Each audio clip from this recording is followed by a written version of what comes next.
Our next heading that we're looking at is team types and functions.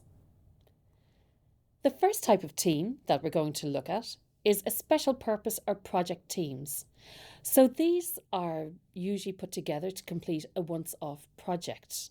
Okay, so it's for a particular purpose, a special purpose. It could be a particular job that needs to be carried out. It could be the launch of a product, a nightclub, or it could be even simple if you want to think of it in terms of organising a stag party, because once that's done, then the organising committee or whoever was involved in it disbands. Okay, so again, this can be for any sort of event. It's a team that's put together to deal with a particular project or purpose. Multifunctional team. So these are teams made up of different skills. So you typically have these on building sites where you'd have your plumbers, carpenters, blocklayers, electricians, architects, accountants, a whole myriad of people. So they're multifunctional or cross-functional teams. Next, we have management teams. So we have 5 team types altogether, just so that you're aware. So management teams, this is where you have the heads or the managers of the different divisions. They come together to work towards the company goal and overall strategy. So they won't necessarily be tied up in the nitty gritty of what's going on in the individual teams. They're thinking about, okay, what is it that our company needs to achieve? Maybe it's profits for the investors. Maybe it's to be seen as a green construction company with a great safety record. So that's what they'll be aiming to work towards, is that overall goal and the strategy for the company.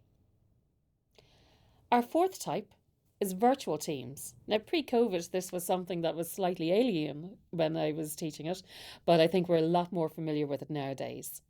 These are teams that might possibly never meet up and communicate via the internet, Zoom, Teams, etc.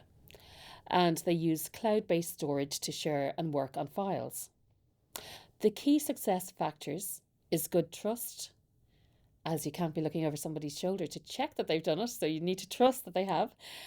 Good communication, and I often find in these types of teams, communication is actually better because people are putting things into emails or messages on Teams, etc., so that there's less confusion and there's a good paper trail as well to back it up. And also, collaboration is essential. And our final type of team that I'm going to look at is working teams.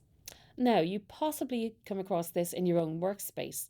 Might be a group of you that may work together, 2 or 3 maybe, and you're working on a daily basis together.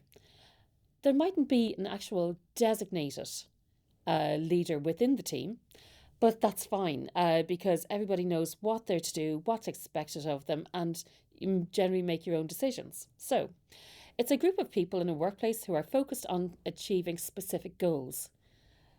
They make decisions between themselves in relation to how the work is done, along with any other day-to-day decisions. This type of team may not have an official team leader and are self-directed. They may have to liaise with more senior members of the company when additional resources are required. For example, if you needed more budget, more time to complete the job. So there are things that you may need to go to senior management to get approval of. So, what I want you to do is, again, you have these slides to go through and to take note of. Do some of your own research as well. And what I'd like you to do, continuing on down through your assignment, where you left off under the last heading, I want you to use the heading Team Types and Functions, and I want you to describe the 5 different types of teams.